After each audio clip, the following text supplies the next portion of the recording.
Welcome, everybody. It is March 22nd, 2021, and this is episode 217 of the TortureCast, the podcast by and for fans of the San Francisco Giants. We are coming to you live on Facebook like we've been doing for the last 3 weeks, and I think it's something that we're going to continue for the foreseeable future. It's nice to keep Eric and I honest on schedule, and I think it's good if we start this regular schedule to get people who want to view it live, listen live. They can do so every Monday afternoon around 12:15 Pacific time. Of course, you can catch our audio podcast at any time on your favorite podcast feed or torturecast.com. And of course, you can view this video anytime you want at 3 in the morning if you're bored, I guess. But joining me today, of course, as always, wearing his Vegas Golden Knights shirt Go today. Knights! It's Eric Nathanson. What's up, man? Looks like Las Vegas sports are starting to permeate your wardrobe. What's going on? Hey, Chad. I will wear anything that the casino gives away for free. So this morning it happened to be the Vegas Golden Knights. I think you cut out there, bud. Can you hear me now? I wonder. Okay. Oh, you're back. All right. I wonder why that No was. worries. Yeah, your audio cut out a little bit. No worries. Go ahead. Yeah, so you're mentioning your Golden Knights attire. Yeah, I'll wear anything that the casino gives away for free. They get enough of my money. So when that happens and they're giving away things like Golden Knights gear, I'm totally going to jump on it. That is more what really happens. I didn't watch any of the Knights. I don't ever watch any of the Knights games. I'll root them on in the playoffs, but forget about it. Hockey's not my thing. I'm just happy spring is here. Spring. It's like we're right around the corner. Next week. Can you believe it? Next week we have real baseball to talk about. Yeah, no kidding. I see that online people are hearing you fine. I know myself, I'm getting a little bit of a hitch in your audio. If anyone could let us know if they can hear Eric just fine or if there's some issues. If not, I think we'll just continue as normal. But yeah, we're here 10 days until opening day, man. It's going to be April 1st. And this will be our last kind of spring training podcast. I know that next week we'll be doing our season preview, which we typically do. We throw out our predictions for the year, have fun with all that stuff. But right now the Giants are sitting at 8-9 with a handful of ties this spring. And, things are looking okay. I mean, there's nothing out there that really has too much cause for concern. Except perhaps, some pitching injuries, a couple things with Belt, what have you. But before we get into the meat of this, I mean, what do you feel? How do you feel about the team so far? I mean, you feel generally positive, kind of what you expected? Any major concerns? I'm way more optimistic than I anticipated. I really am. I started this winter, this spring training, I should say, saying, okay, there's a definitive Dodgers, Padres, and then the Giants are like, they're third, but there's a big drop. And now, after looking at what's going on this spring, I think the Giants are closer to the Padres than I thought. Depth, which is what we've been harping on for weeks now, is the key. And I think the fact that the Giants are so deep in pretty much, every position, they're fighting for roster spots in certain places, but there's depth in the minors no matter what happens with the roster cuts. Farhan's got 80 million guys on this roster now. And the talent of just the guys, we saw it yesterday. I don't know if you watched the game yesterday against the Dodgers. It was just one of those, after 2 televised games that the Giants just got absolutely beat the crap out of. It was nice to watch them do things and to see Yastrzemski come through with a 2-out, 2-run homer, to see Solano come through with a 2-out knock, to see Trump hit a grand slam on his birthday, but just the regulars, to see Yaz and those guys get into it, it made it feel even better because it's not just the guys that are sort of in camp that are hot. It's everybody. They score runs, and I've never been this excited for a Giants offense. I think that's really where the optimism comes from. I think the pitching staff is kind of, all right, that'll be figured out at some point. So I'm cautiously optimistic, I guess, is the best term for entering 2021. Do you see any glaring holes that are going to make us see not, where we get blindsided here, or are you exactly options is a good problem? Yeah. I missed a little bit of what you said there. Sounds like I'm having audio problems on my side. Everyone else is hearing you fine, so I'm sure it's on my side. But I think you're asking me if there's any glaring issues as far as I can see. I mean, there's a comment there from Sergio saying that options is a good problem to have as manager. I think that hits the nail on the head. I think having this many options is a good thing. It's not going to hurt. But I will say this: there's so many people on the roster, so many guys on the roster, or at least potentially on the roster, certainly on the spring training roster. Are they all forever Giant? Yeah, right. Well, they feel that way this spring. I don't know, like more so than other springs. I feel like I know who these guys are. There's years Yeah. where we don't know the Jason Krizans and who else would it be? Vossler, Jason Vosslers of the world, but we do this year. Yeah, for sure. No, it's a good thing. So, all right. So the Giants did. Speaking of all these people they've had in camp, they did do another trim last week. They narrowed it down to 42 players, of course, by opening day. In the next 10 days, they got to get it down to 26. So another 16 need to be trimmed off the roster. But most recently, we had Elio Ramos, of course. Even though they're still eligible to play in these spring training games, they've been assigned to minor league camp, but theoretically that camp doesn't start until April 1st anyway. So he was sent down, obviously, Duggar, Sam Long, Jason Krizan, and Anthony Banda. So I don't know. These are kind of expected. I mean, I know Duggar is one of those guys who's been up and down for years now, and he just can't seem. I mean, it's been a combination of injuries and inconsistencies as well, but he's just one of those guys. It's not quite the same situation as Brandon Belt, but kind of like a mini Brandon Belt. You keep expecting him to break through, and it's just he just can never do it for some reason. I mean, the fact that he's been reassigned already. I mean, we were talking last week, banding about. I mean, is he the fifth outfielder? But that question's been answered. He's definitely not the fifth outfielder anymore. But Yeah, I mean, that doesn't mean we won't see Duggar at the major league level. Like I was just saying, depth, and people are going to get hurt. There's going to be injuries at times, and so they're going to need to fill a role. Ramos, we knew. The Sam Long one is the one that interests me the most. I think that he'll be back at the big club. Like I said, they've talked about stretching him out to be a starter. So who knows how they're going to treat that. And poor Jason Krizan, though, I read today he's like 31 years old. He's been in the minors. He's had like 1,000 at bats in the minors. yeah. Poor guy may never make it, and you feel for guys like that. But that's what happens when you have 80 million guys right now, and they're paring it down.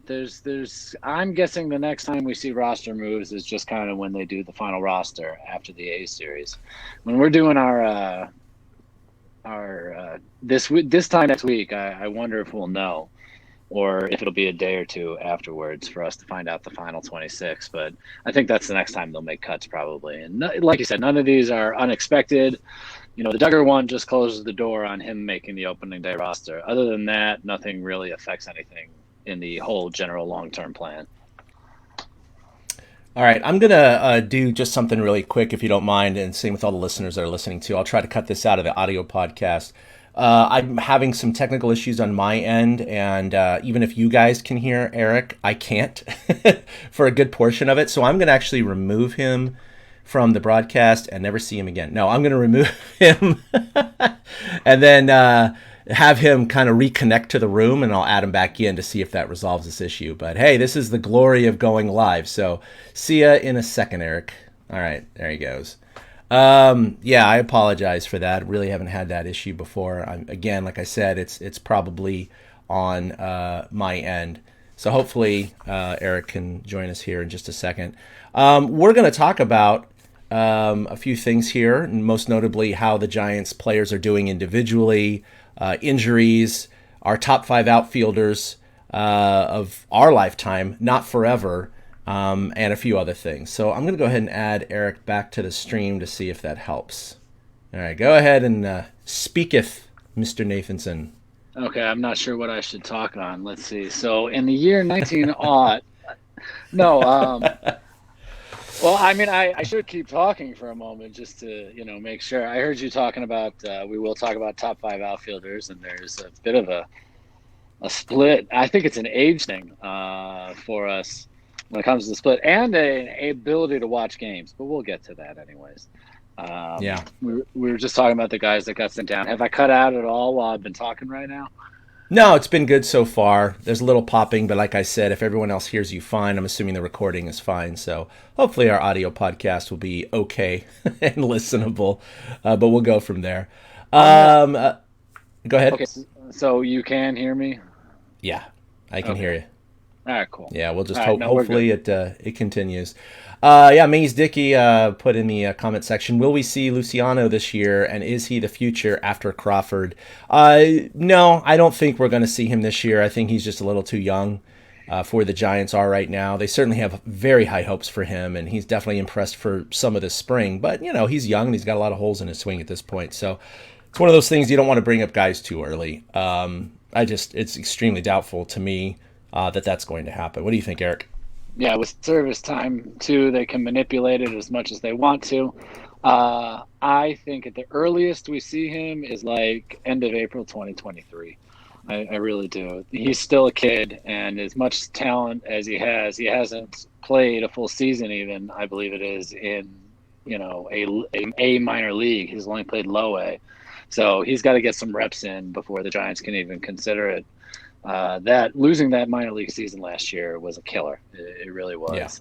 And guys like Luciano are probably the ones that are going to get hurt the most.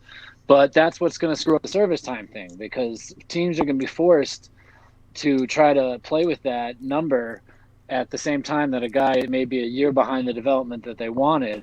And so, do you rush him up and force him to the big leagues if you don't think he's ready? And I don't think that's the answer. So I think probably April 2023, if not September 2022, will be the earliest we see Luciano. I think Crawford is the type of guy that could re-sign with the Giants for 1 year, depending on which direction they're going after this season. So, I think that Crawford, Posey, Belt, and who's the other? Cueto. I think they're all candidates to re-sign at the end of the year. Yeah. So No, I agree.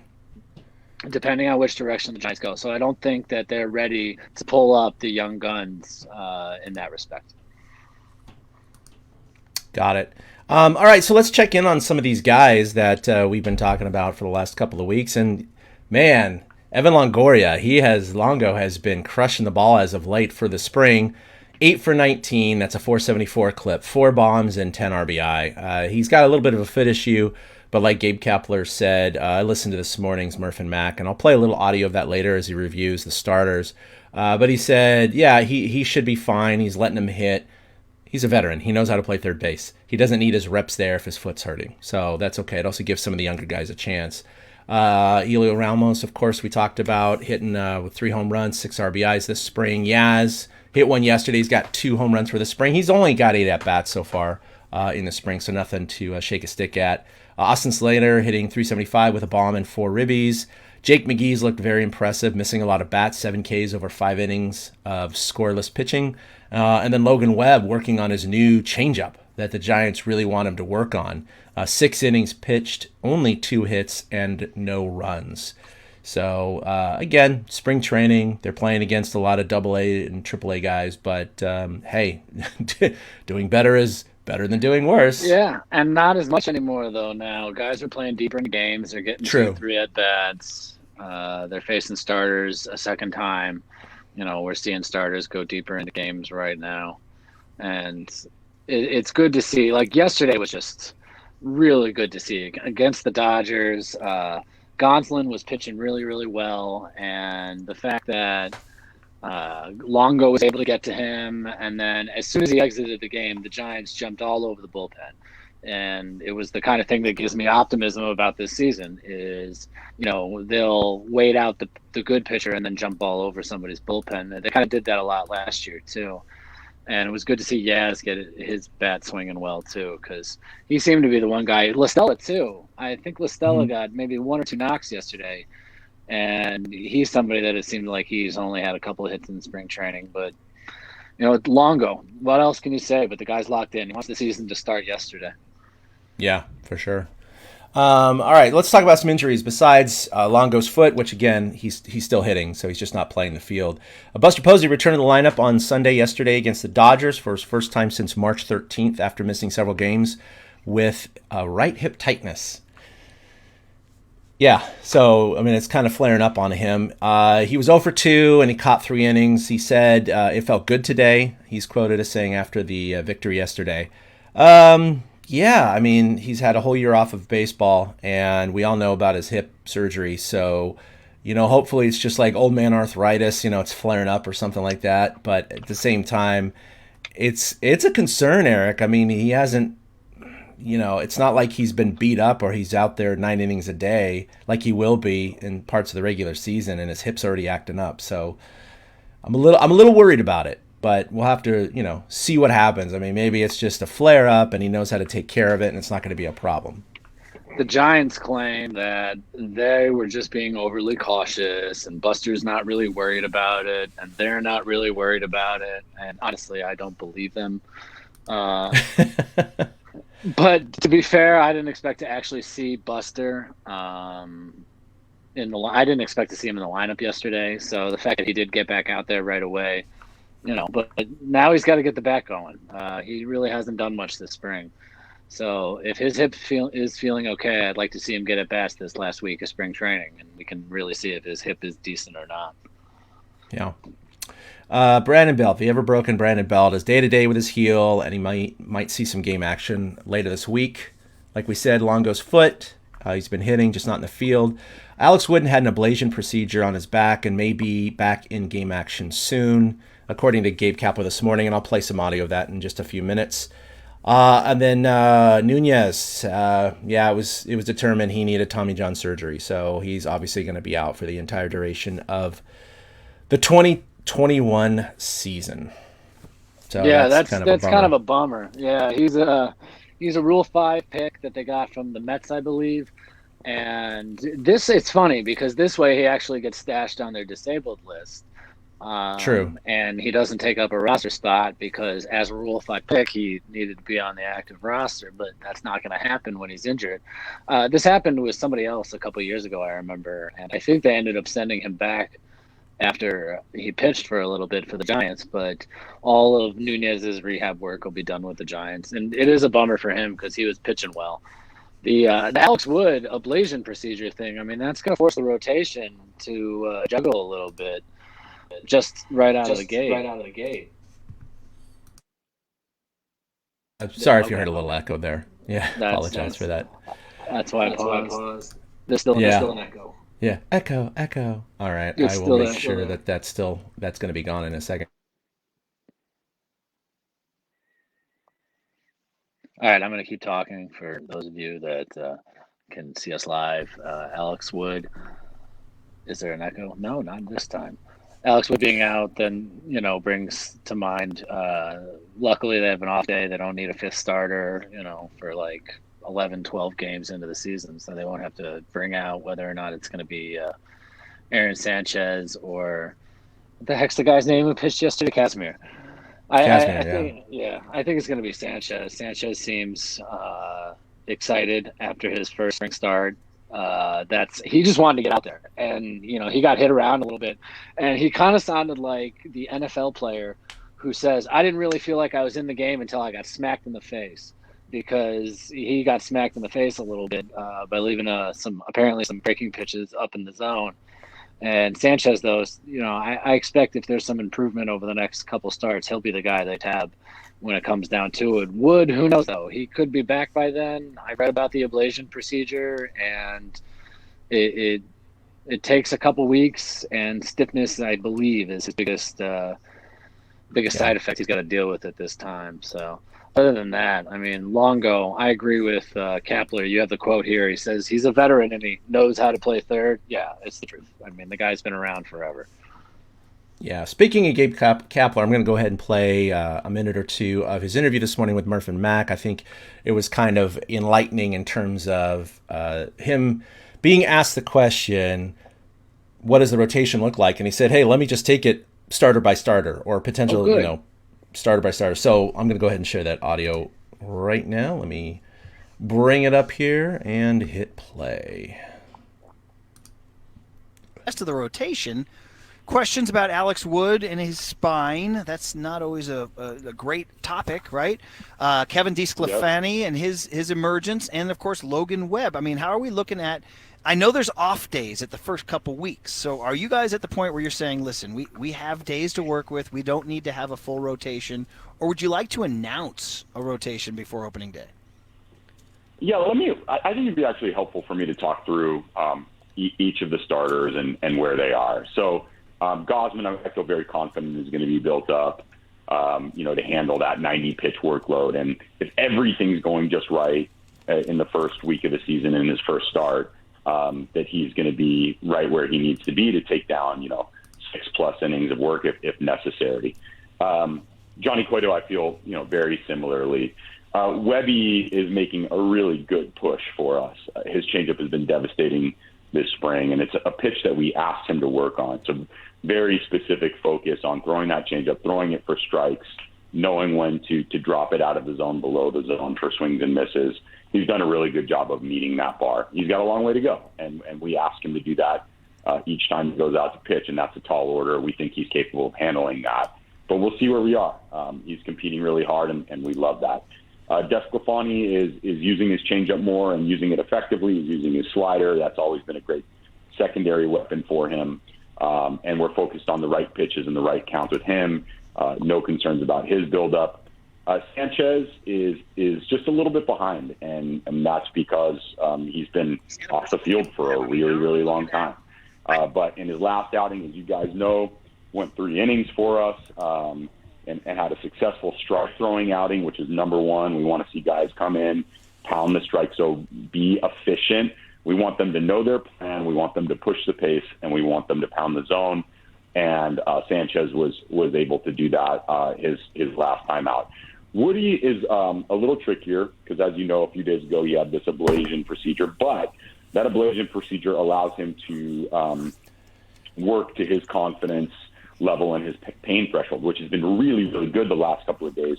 We're confident he's going to be back on the mound soon. So with Wood, it's a matter of how quickly we can build him up and get him ready to make an impact. That might not be on opening day, but we've also not ruled that out, that he's going to be a member of our opening day roster. So all of this is to say we have a pretty good feel where most pitchers are, but there's a little bit of wait and see left at this point.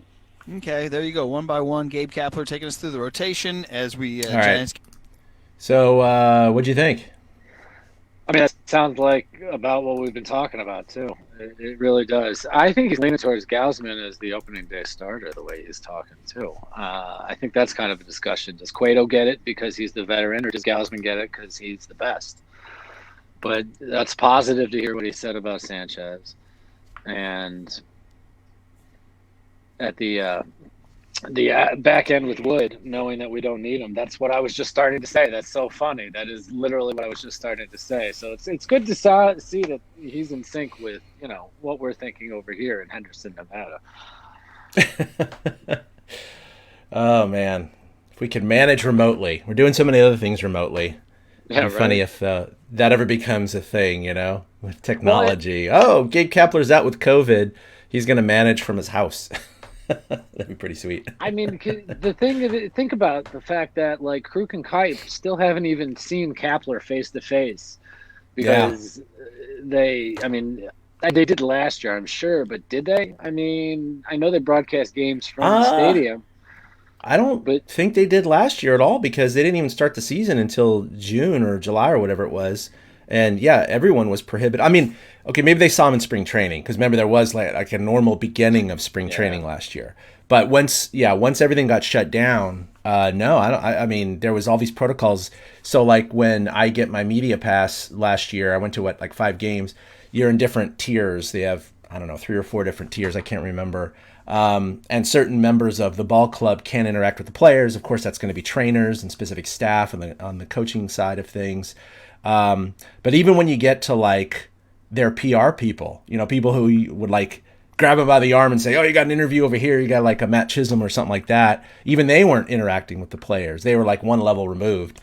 And then media were 2 or 3 levels removed. And so that's why we couldn't, even go on the field to watch batting practice. I mean, we had to stay, in the press box or approved corridors and hallways. And obviously all interviews are done via Zoom and what have you. And what I've heard is it's exactly what's going to happen this year. My question is, once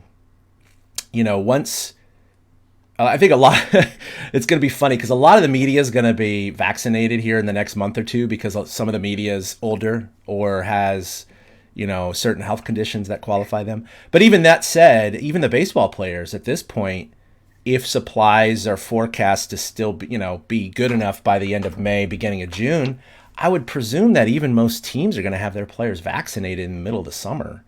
And so that begs the question: if everybody's vaccinated, are they going to allow media to interact again with the players, or are they just going to say no? 2021 is just going to be another, remote year, I'd say for everyone. So it'll be interesting to see because I plan on obviously covering a few games this year. And now, fans can obviously attend at Oracle. At least it looks like it's going to happen to a certain extent. Well, the thing about it is ball clubs like how they are controlling the information right now. And ball clubs also know that sometimes media members can become a mouthpiece for players. And right now they don't have that mouthpiece, but we also don't find the hidden gem stories. And that's the thing is there's no reporter for a guy to sound off to now, but I think it's still happening. I mean, Russell Wilson's a great example of that. It's still happening. So I don't think that changes, but I wonder, I think they're going to keep protocols in place for the whole year and wait until 2022. That's just my shot in the dark guess because I think MLB and the Giants and every other team in baseball likes the fact that they are semi in control right now of the situation, that you can only talk to the players for a certain amount of time on this one Zoom thing. And Yeah. it makes it easier for them. And I don't think the players are complaining as much either. I mean, the media is not always the player's friend as much as I just mentioned instances where it is. Yeah, I was gonna say, I'd say, if you're a player, like this is fine. I don't have to go face to face with these guys ever again. I just have to sit down in front of a camera and answer a few questions. I think that's all right. All right, so we're gonna get into something that Eric proposed. Obviously, a few weeks ago, we've been covering our top 5 of X once a week here in spring training. Last week, we did our top 5 infielders for the San Francisco Giants kind of during our lifetime. And these are our personal favorites. It doesn't mean that they're the top 5 infielders statistically of all time, or the top 5 at Oracle, or the top 5 in the last 30 years. It's the top 5 that we designate. Eric's list, my list. And it could be for whatever reason that we deem righteous. This week, it's going to be our top 5 outfielders of our lifetime. So again, this is not going to include, certain players like a Melott or something like that. We weren't around for that. Or, even though I know Willie Mays is Eric's favorite player of all time, he didn't see him play live, nope. Right? So that's not on his list. It's not on my list either. Even though I'm old as sin, I wasn't that old. So So we're going to go ahead and hit it off here and do our top 5 from 5 to number 1. And I'll go ahead and let Eric lead off. Ironically. That is I didn't funny. mean, I just saw your list and I was like, hey, lead off. There you go.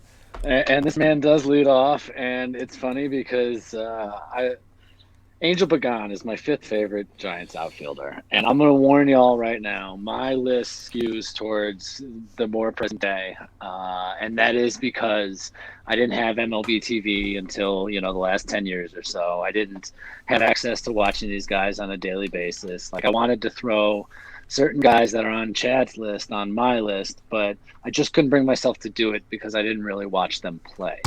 And It wasn't like Robbie Thompson from last week, who was just the guy I fell in love with. There was no outfielder that I fell in love with back in the day, so I couldn't do that. So I skew newer, which is why Angel Pagan is my leadoff guy. Angel was with the Giants from 2012 to 2016. He originally came over in a trade for Ramon Ramirez and Andres Torres, and Andres eventually came back to the Giants. So that worked out twofold for them. My biggest reasons for loving Angel Pagan is, number one, he didn't care. He didn't care at all about anything. He also cared about himself a little too much. And I'm always reminded of your story when you were covering them one time and he kind of sidled up to you in the outfield. And I'll let you tell that if you when I get to the end of Angel. He had so many memorable. He had the inside the park home run. He tackled the fan. He was the leadoff guy on the 2012 World Series team. 2014, he was injured, but he was just one of those guys that had exciting plays during the past few years, and you just kind of you fall in love with those guys. And even though Angel was a me first guy, he totally was 100% a me first guy. It Yeah. fit in that clubhouse, and it fit in that clubhouse in a way that it might not have fit in other winning clubhouses.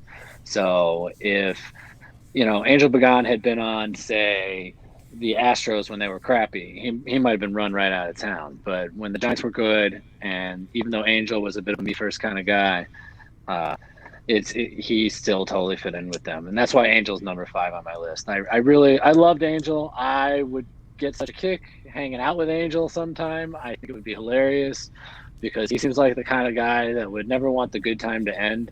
So as long as it's, you keep making the night about him, and I hate to go back to the selfishness, but you keep making the night about him, I'm sure he'd keep going.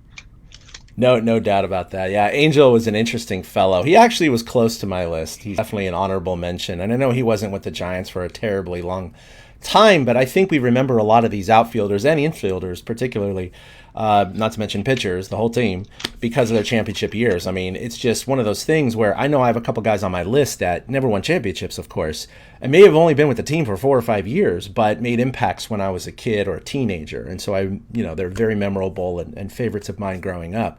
But Angel Pagan was always fun. He'd always walk by and throw a joke at you, or just come up to you and start chatting just randomly about life. He just was a real talkative chatterbox, and I could imagine, he got on probably some players' nerves at times, and other times didn't. But that's what I liked about him. He kind of was just real. You know what I mean? He didn't. Yep. There was no pretense to his personality or his attitude or how he interacted with the media or fans or other players. He was real. He was raw. He was genuine, and so. I think that translated into his play. You saw it out on the field most of the time. And so, yeah, that's a really respectful choice. He's definitely up there on my list. This is fun. We got some, listeners, obviously, commenting in. Chris, of course, our friend Chris, has his list here. Darren Lewis, Hunter Pence, Angel Pagan, which you just mentioned, Yaz, and then some guy named Bonds. Why is he on that list? Get off my list, Chris. I know, right? I know, it's a spoiler. Well, I'll say a couple others later as we go through my list, or both lists. All right, so my number 5 is Chili Davis. Now, he wasn't with the Giants for a tremendously long amount of time, but he did play 874 games with the Giants.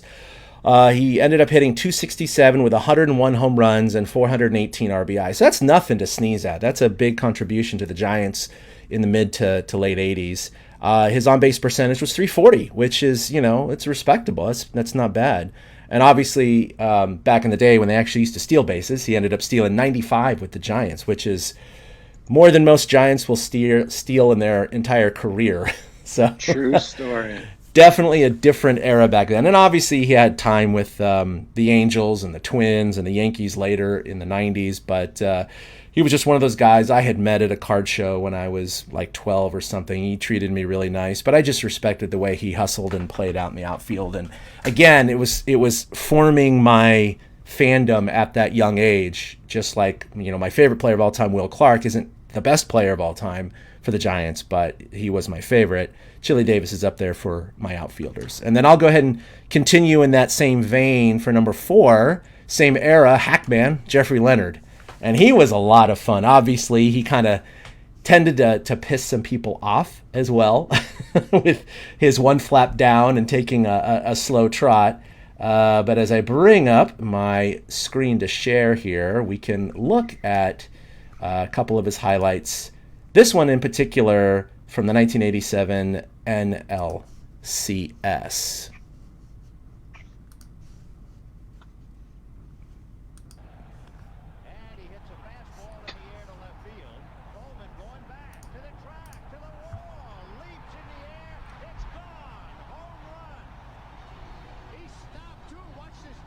Just watch him. Look at that. Such a slow trot. He's so slow, man. He's just like, I'm going to enjoy this. But by the way, this was his 4th game in a row in which he homered. So look at that. Just walking across home plate. Here's slapping fives with Kevin Mitchell and Will Clark. He's moving like an old man, and he's not. Yeah, he is. Of course, anyone wearing 00 or 0 is already kind of look at me kind of thing. So I know that he turned off a lot of people, but he was definitely a fan favorite and a lot of fun. So the good old Hack Man. I didn't realize he was with the Giants for so long. He came over in '81, and he was with Yeah. them all the way into '88. I had no idea he was with them for so long, because I remember Jeffrey Leonard mostly for that '87 series. I don't remember Chili at all. I really don't. Yeah. Like the whole Chili lost the ball in the lights thing. I only know from people talking about it as. Oh, that was Candy Maldonado Oh, that's who lost right. it in the that's lights. right. Yeah. My bad. Yeah. My bad. 'Cause No I worries. No remember worries. that. Yeah. See? Like, I know Oh. Chili from his later years, and Leonard I know from '87, but other than that, I don't really know him at all. That's why mine Yeah. skewed newer. Yeah, you're a few years behind me, so I can understand Chili was just a little ahead of your time. It was kind of like, Jack Clark was right ahead of my time. Even though he was with the team when I was like 8, 9, and 10 years old, that's kind of like just right when I started to really faithfully watch the Giants. So that's why, Will Clark is up there. Well, right. that's why I say Leonard is a respectable choice. The guy was the MVP of the 1987 NLCS in a losing cause because Yeah, and a losing cause, right? Yeah. Very rare that you see that. Yeah.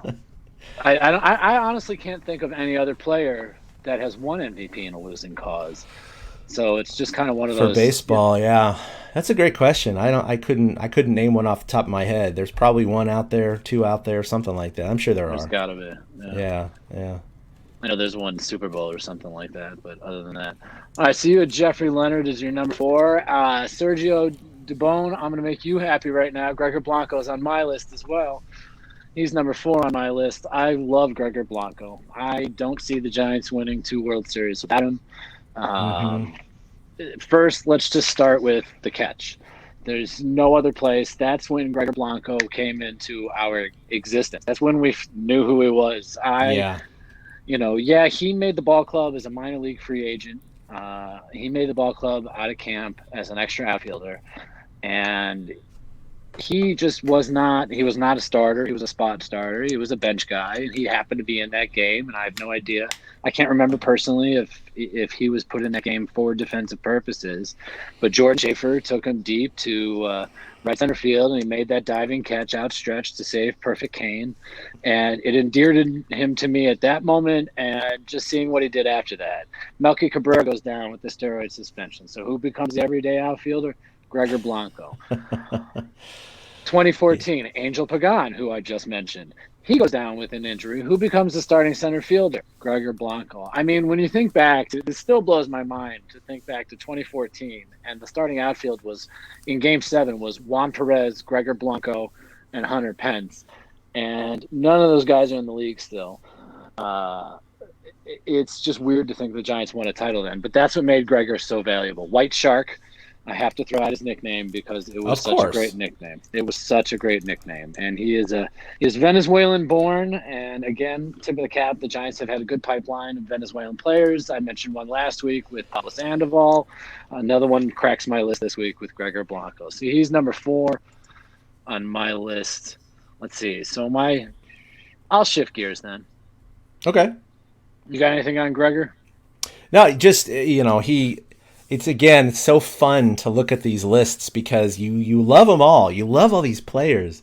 And then when you're like, okay, I'm going to put my top 5, it's hard around that, kind of 4, 5, 6, 7 area. It's just like this gray area. So it's really hard. And obviously he's on my top 5 in the Oracle era, I would say. But he just misses out. Obviously, statistically, he wasn't, the best up there. But again, that's not why we're choosing these guys. But he played with such passion. He was kind of like, a little bit of Rudy in him, right? He was a guy that wasn't expected to make the major leagues or contribute much to the major leagues. He ended up sticking around a long time, a really long time. And it was great to see him just, he was always in the right place at the right time. Like you said, not just the Matt Cain catch, but so many other little things. Remember that bunt down the line and all the other little defensive gems he had. I mean, he just always seemed to have that knock or that stolen base or that defensive play, which just was very crucial to a particular game or playoff series. So, yeah, he's definitely up there. Yeah, I loved Gregor. Gregor is the kind of guy that can come back at any time. And, you know, he is a forever Giant. There you go. He Oh, is for sure. definitely a For forever sure. Giant. So number 3 on my list is a guy I just personally always loved because right when he was playing with the Giants was when I was playing, was really coming into my own playing baseball. Darren Lewis. He was the center fielder for the Giants from 1991 to 1995. He won the Gold Glove in 1994, a year after he should have won the Gold Glove. Because Darren was most famous for his errorless streak that covered 392 games, 938 chances. Now, that streak has since been broken by Nick Markakis, but it's still mind-blowing. Who just retired, right? He just retired last week. Markakis did. Week. Yeah. So what do we got? We got 162 times 2 is, you know, the 320. That's 2.5 seasons that Darren Lewis went without making an error. And that was kind of why. I was a center fielder in my early teen years, and I wanted to be as good in the outfield as Darren Lewis. And he was loved so much by Dusty Baker that Darren Baker is named for Darren Lewis. Absolutely, yeah. D-Lou and his son is named for him. They had a really special relationship, him and Dusty, and he was a really soft-spoken guy, not very loud, but just an excellent defensive outfielder. You know, not the best stats. I think he ended up hitting like 246 or 249 as a Giant, but he was a catalyst at the top of the lineup, and obviously his defense spoke, wonders. And did wonders for the Giants, especially that 93 season. Yeah, I think he should have gotten there. Good job. Ooh, wow, I got that one. But yeah, he should have gotten the Gold Glove in 93. I think 94, I mean, he was good in 94, don't get me wrong, but I think the writers are like, okay, he definitely deserves it now because maybe he should have had it in 93. But 392 errorless games. I mean, I was primarily an infielder, so that's a little bit different. But even the times I did play outfield, I can't imagine having 938 chances without an error. Because even if you catch all the routine stuff, which, most of us catch all the routine stuff, there's still the ones that are like the half running, you don't have to dive, where you should catch it, but, your vision's bouncing up and down. You know those ones, right? Absolutely. But not even that. And then, those would go off a glove once in a while. But the biggest one, like you said, is throwing, right? You get that single to left field or center field, and a guy's, running first to third, and you're throwing, and you just sail it over the cutoff man, or super wide of third or second, and, they get the extra base, and then you get charge of the air. I mean, to basically not have that happen in 2+ seasons is just incredible. Absolutely incredible. I've literally airmailed an entire backstop from center field before. So, it can happen. Sometimes your release point is all the way, where's the shot? All the way back here when you mean for it to be up here. Yeah. And you just airmail it. And to think that he didn't even do that. And D-Lou was a Berkeley kid. So and same with Dusty's son, right? So yep. So there was all those connections. So Darren Lewis definitely, he made my list as number 3 because I always, you talk about defense. You want to be better defensively. Hitting we all want to be better at all the time. But, you want to be good defensively, especially when you're a light hitting hitter like I was. So Darren Lewis, I was a top of the order kind of guy too, though. Yeah. So, I really tried to, I don't want to say model my game after him at a certain point, but I wanted to be as good as him. So that's why he made my list. All right, my number 3 of all time is your 1989 National League MVP. And let's go ahead and take a look at just one highlight from Kevin Mitchell's career. Here we go. This is 1989 NLCS Game 1. The theory of how to hit, as proposed by Kevin Mitchell. You go up to swing the bat, only the mailman walks. Oh boy, was that an error by Salazar? What kind of an error? A 3-run home run error. And it is suddenly 11-3 San Francisco. Only the mailman walks. I know, only the male end. I had totally forgotten that quote. When I saw this clip, I was laughing hysterically. That's what I'm doing. Look at out onto Waveland there. Yep. That was a fun game, wasn't it? Oh my lord. I just watched this game in the last year. Oh, did you? Yeah. Yeah. Look at that, Clark Mitchell Thompson. I mean, just like, all these memories coming back from my high school days.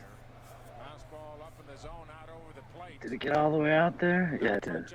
Yeah, it did. Over the buses. Yeah, that's pretty cool. I love that. Oh, man.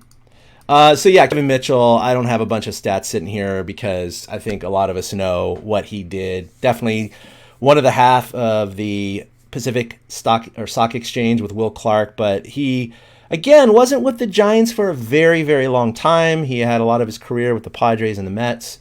But his short time with the Giants, he really, really did him wonders, especially that 1989 season, in which Will Clark may have won the MVP if it wasn't for Mitchell himself. Clark had an incredible year. I think did he finish second or third? Maybe it was third. He finished the NL MVP voting. But point being, that was obviously the dynamic duo that powered him to the World Series in 1990. He was number 2. Okay. So, yeah, he would have won it without Mitchell being in front of him. But, yeah, another guy, solid power hitter, okay defense, but obviously you're going to remember him for that barehanded catch down the left field line. I believe it was in St. Louis at Busch Stadium, which is still played to this day on, modern highlight reels, which is just incredible. Catching a freaking major league deep fly ball with your bare hand. And they're like, yeah, that didn't hurt. This is like, what? I remember my dad when we saw that. I remember my dad saying out loud, he's like, "Yeah, Willie used to do stuff like that all the time." Like he totally poo-pooed it like Kevin Mitchell did, like it was no big deal. And let's be honest here, Kevin Mitchell wasn't the best defensive outfielder, so for the fact that he was going to make a play like that was pretty cool. It surprised me. He was with the Giants for parts of 5 seasons, and that was more than any other team. He was only with the Mets for 2 years. He was with the Padres about a year. And apparently Kevin Mitchell was with the Reds for 3 years, and I don't remember that at all. Oh, yeah. I forgot to mention that. That's true. I totally forgot about the Reds. Yeah. One of those guys. Still forever Giant, though. That's for darn sure. Very, very much so, Kevin. You remember him with the 86 Mets because he's in those highlights from that Game 6. But then he really does everything else in his career is as a Giant. Mitchell just missed my list. He was the first slugger I fell in love with because, it was the right time frame, 1989. I was 10 years old when he hit 47 home runs. So, of course, I was gaga for Kevin Mitchell at the time. So he just missed my list. He was an honorable mention for me. So I think both of our number 2s, it's the same. Yeah. It is the same. So I'm going to go ahead and play some highlights of the Reverend himself because he definitely made an impact on the Giants, not just in 2012, not just 2014, but also 2016 and all parts in between, even last year when he was with the Giants for kind of a final hurrah, which was unfortunately cut short due to just age and injury. It wasn't the best, departing from the Giants. But man, what an incredible career he had, not just with the Giants, but just excellent with the Astros and the Phillies as well. And I remember the day that he was traded and he came over to the Giants and just watching live, literally, him come to Oracle Park and being greeted by all those fans outside of the gate and giving his interviews and just everybody being so excited and him making an immediate impact on the team and not just in the playoffs. And he was one of the best acquisitions, certainly, of that era. And if he had not been acquired, the Giants don't win 2012 World Series for sure, and maybe not in 2014 because he was a major contributor to that team as well. Just before I play these highlights, I mean, what are your favorite memories of Hunter Pence? I know there's a lot. Yeah, you just called him the Reverend, and that's one of them. That's one of the notes I jotted down was he was such a key to, I want to see what so-and-so is wearing tomorrow. I think it was Angel Gone. I want to see what Angel's going to wear to the ballpark tomorrow, or maybe it was somebody else. But, his speeches, just the fact that he was the soul of the team. So, I mean, he deserves – if it wasn't for Barry Bonds, he'd be number 1 on this. But, he is the favorite outfielder, I think, of most Giants fans from this generation. Yeah, he's definitely up there. I'm going to go ahead and share my screen now And we're going to play some career highlights. I'm going to let this run for a couple minutes just because it's worth it. Yeah, we'll react. All right. Yeah, we'll react. Here we go. Hit deep into left center field, and goodbye! A grand slam! And now the Giants have a 5-run inning, and Hunter Pence with the big fly. There's Blanco. Yeah, right? Oh. I remember this one. He I was think it was his struggling first at the home time. game. Yeah, I think he was struggling at the time or something. I don't. Yeah, I that was don't his remember what first it home was. game. Okay. Oh, this is the triple-double, of course. Yep. Got that on my notes here too.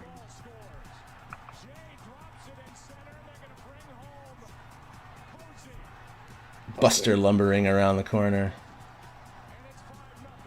Show the replay. Oh. This was off the bricks.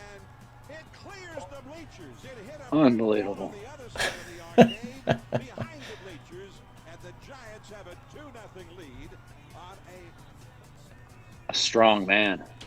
Uh-huh. clear to right. Pence is coming in, And that's the other thing. You can't forget his defense. He wasn't the best right fielder out there, but he was good. I can't figure out who this pitcher is. You know what? That's a great question. Oh, remember this? Oh, Timmy's man. no-no. he's got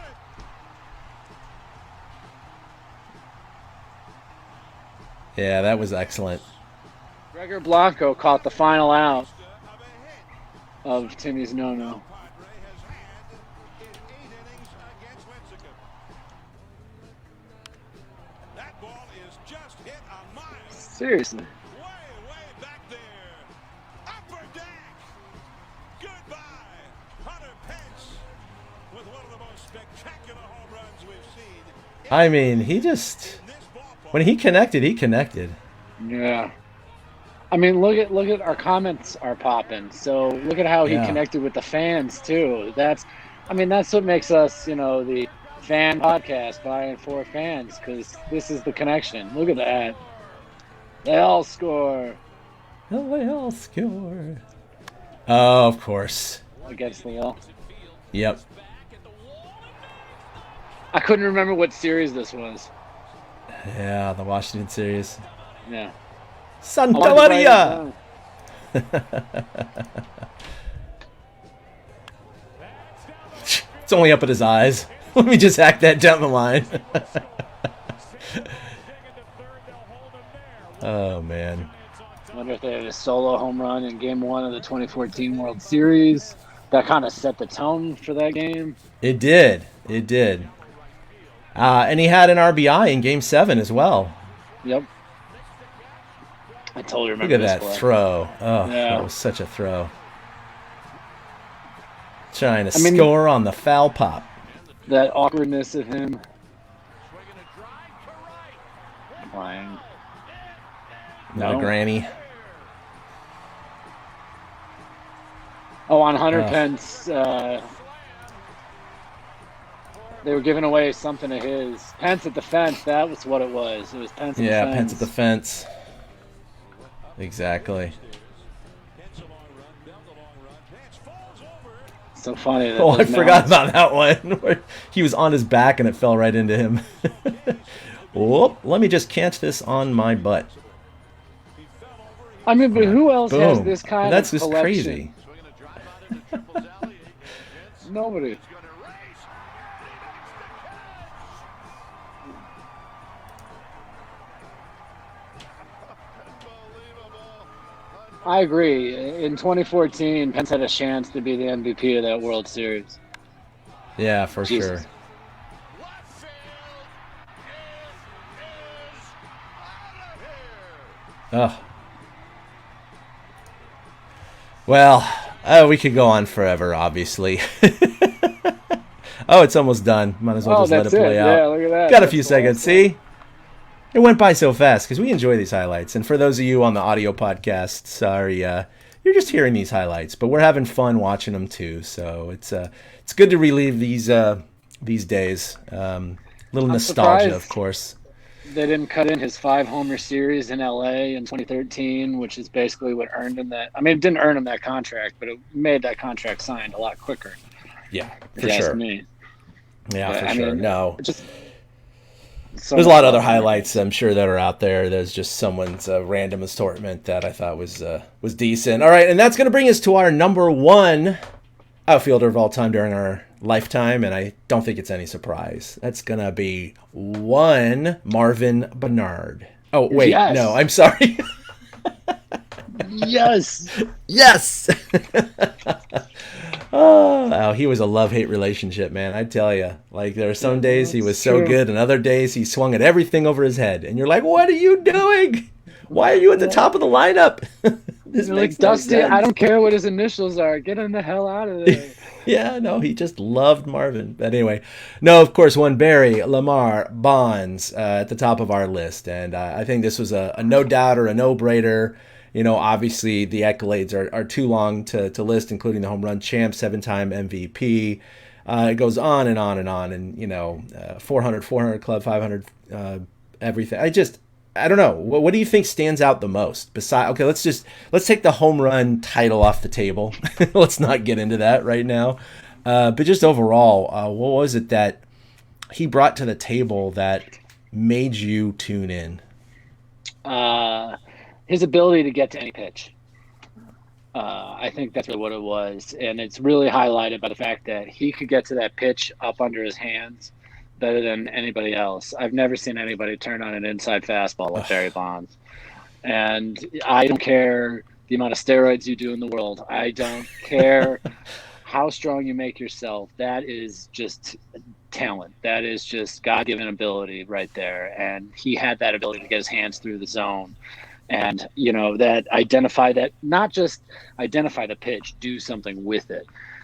So many guys, that exact same pitch that comes up under their hands, they turn, they swing, and they foul it right into their leg.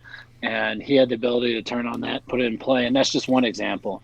He wasn't afraid to go to left field if the pitch was out of the plate, and the swing took him that way. So I would say his swing ability is just what I always marveled at. That, and that totally, coincides with his batting eye, Yeah, because nobody could take a walk like Barry. And I know that they pitched around him, but nobody had a better eye for the strike zone than Barry Bonds. And I think just his ability to identify the strike zone was better than anybody's I've ever seen in my life.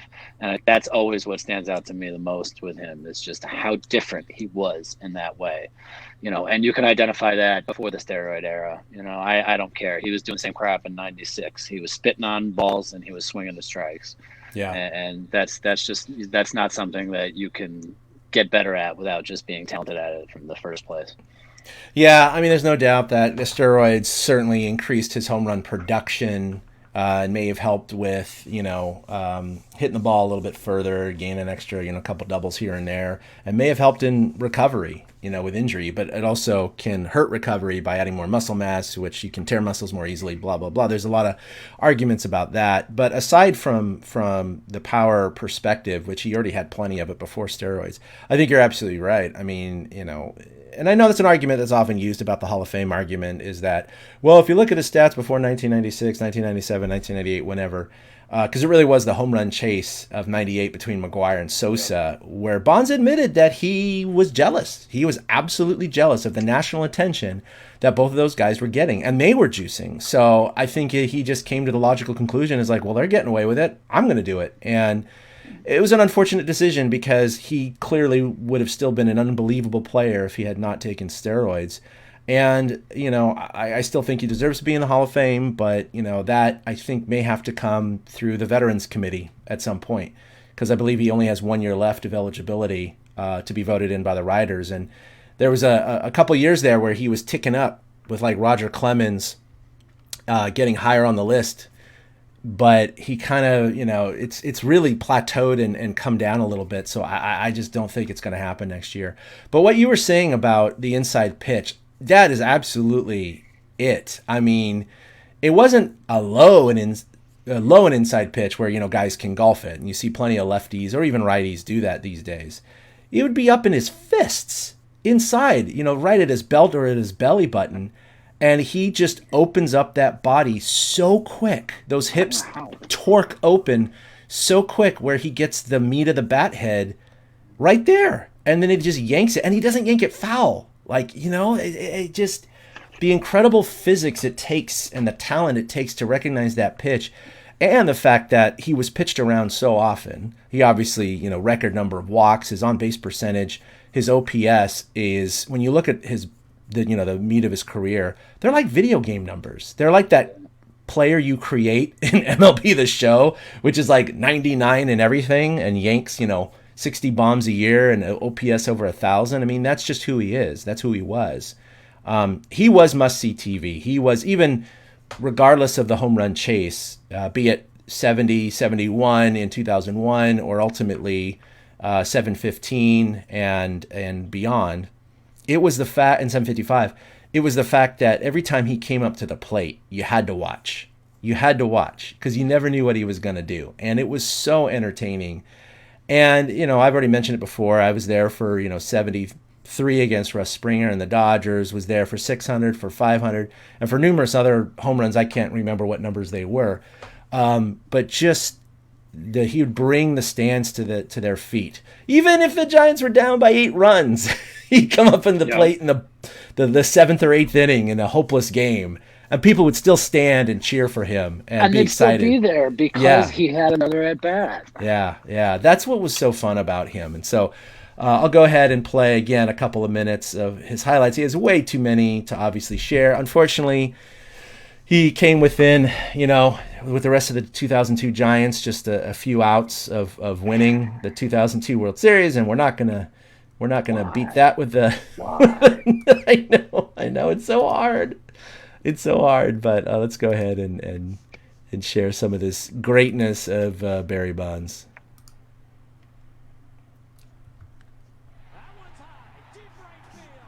I think he spins on this one.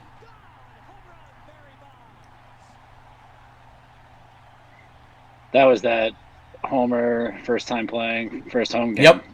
This is his first home game. Yep. 1993. The fact that we can see these things, we know these things right off the jump, just solidifies why he's number one. I mean, it's Barry friggin' Bonds. His first at bat too. Look at that. I forgot that. I knew it was his first game, but that was his first at bat. Wow. Oh, here comes the spin. Oh, I thought he spun here. Oh, there is the one he spun. Was that like on number 400 or 500? I can't remember. It might be. I swear it was against the Marlins. That's why. I mean, he's done it on more than that. It's just on one of his milestone home runs. I remember he did do it. Yeah. Which was fine. There you go. Yeah, sorry about that. I put the volume up for our audio podcast listeners. Probably didn't do that with 100 pence, but that's okay. Than it was last year. That ball is drilled to deep right, and that could be number 400. It is. He's done it. He has become the first man in the history of the game to hit as many as 400 home runs and steal as many as 400 bases. It's a brand new category, and Barry Bonds is the only member. Take a look. He's a Hall of Famer. Apparently not, Joe Angel. That's fantastic. I know. Take a look. He's a Hall of Famer. Yeah, maybe not, unfortunately. He is to us. Deep to right field. Oh, Dad, I love that swing. To McCovey Cove, number 500. It's into the water. Unbelievable. Bonds has hit the historic 500th homer, the 17th man in history. He joins his godfather, Willie Mays. He joins Willie McCovey and Merlot, the fourth Giant to do it. And in so doing, he has put the Giants ahead of the He hit 586 home runs while with the Giants. So Isn't he that would have amazing? hit that just with the Giants. That's Just with the Giants. Unbelievable. Yeah. Excluding his Pittsburgh days, yeah. Right? Brooks Bonds was good. Yeah, he's all right. Yeah, he was okay. He's okay. Oh, man. All right, a couple more here. We don't need to see him hugging his dad and stuff. I thought that was his dad at third. Yeah. All right, there's so much we could go through there. It's just what a career. I mean, remember the homer he hit in the aforementioned 2002 World Series where Troy Gloss, we could see him mouth the furthest ball I've that's ever the seen furthest hit. ball I've ever seen hit. Yeah, you could see him just mouth that. that was I'll never that was forget just that. crushed. So, it's one of those things where when we were all watching him either live in the park or live on TV, you knew he was the greatest Giant that you'd ever seen with your own eyes. I know some of the my dad saw Willie Mays, so he would say Willie Mays, and that's understandable. But we're just it's not going to happen, Eric. We're not going to see a better Giant. It's not going to happen. It's just not going to happen. I mean, I think it's as firm as, Joe DiMaggio's hitting streak, right? Of 56 games. I just think it's just something. It's not a record. It's just a feeling, an aura, a mantle, a title that we just have placed on Bonds. He is the greatest Giant we have ever seen in our lifetime. And, hopefully, God forbid, we have another 30, 40 years left on this planet.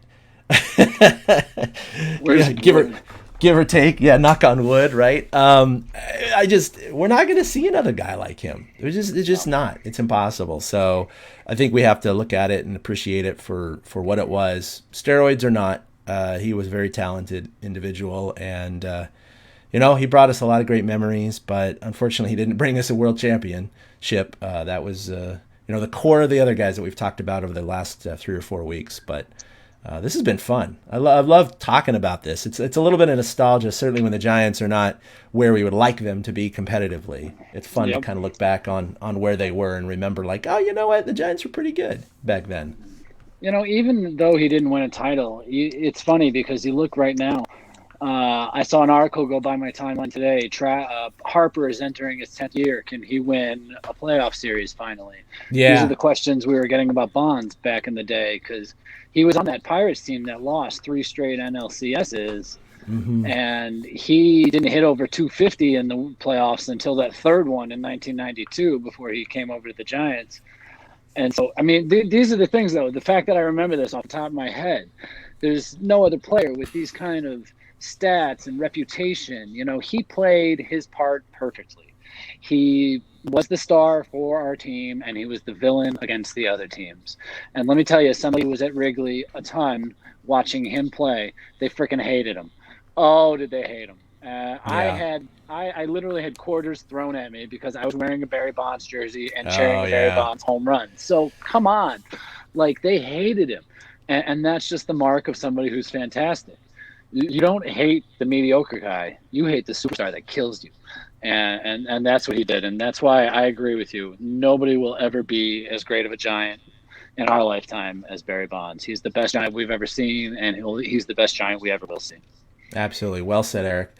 All right, so we're going to wrap up episode 217, but I have an assignment for our listeners should they want to partake in it. It'd be fun. Maybe I'll set up a little Google spreadsheet for this as well, or just a form, I should say, so you guys can't change your answers. But I'd love, we've done this in years past. We've gotten predictions from our listeners on what you think the Giants' win total will be this year. And it looks like, hopefully, cross our fingers as we're entering the end of this long tunnel of COVID, that we should and probably will have a full 162-game season this year.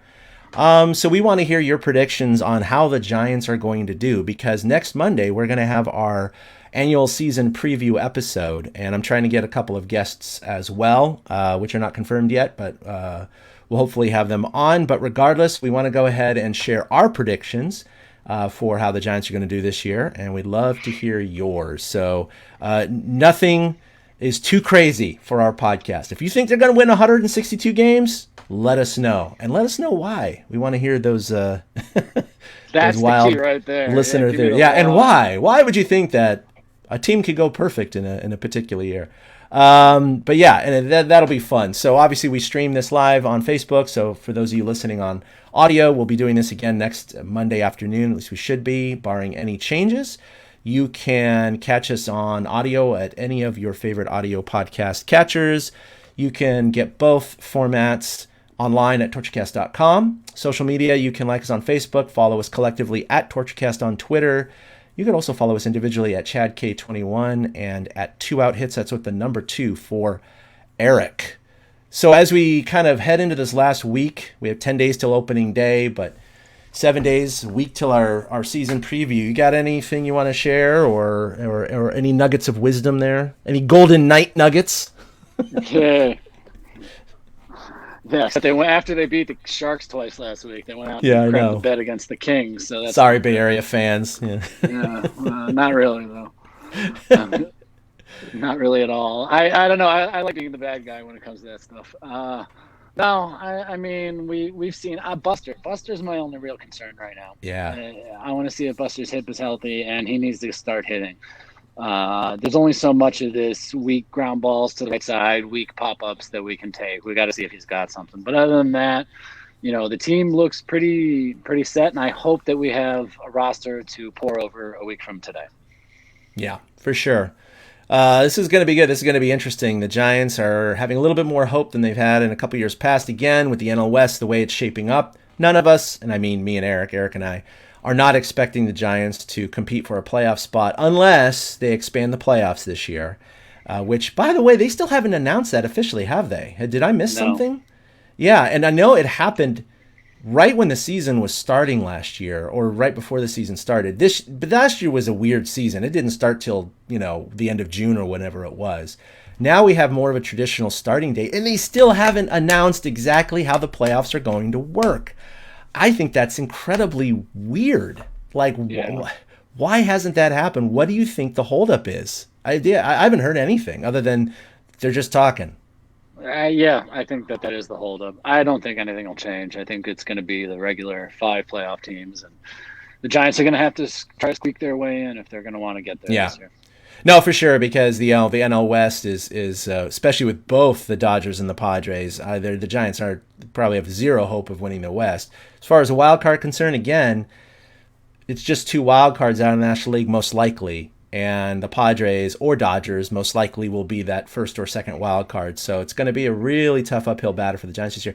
But that said, it looks like things are going to be a lot better in 2022 and 2023, barring a strike. Little CBA problems, knock on wood again. But this is going to be a fun year regardless. Sometimes these years, kind of after the 2017 year, so it's been a few years of this, I'd get so anxious and high anxiety about the Giants making the playoffs and being in the playoffs and getting, my nails bitten down to their roots, just always worrying about how they're going to do in the playoffs. Now it's kind of more relaxed. It's like, well, let's just shoot for 500 and see what happens. Well, they haven't been 500 since 2016. So. Exactly. So it's been a rough few years, several years. So yeah, no high hopes. But also, the benchmark isn't set too high. So nope, not at all. All right, well, that's going to do it for episode 217 of the TortureCast. Thanks for tuning in, everybody. We really do appreciate it. We have some really good numbers on Facebook and our downloads and everything like that. I think people are getting excited for the season as we approach closer to opening day. So for Eric, this is Chad signing off, and we'll see you next week for our season preview in episode 218. Until then, stay safe and take care. Boom.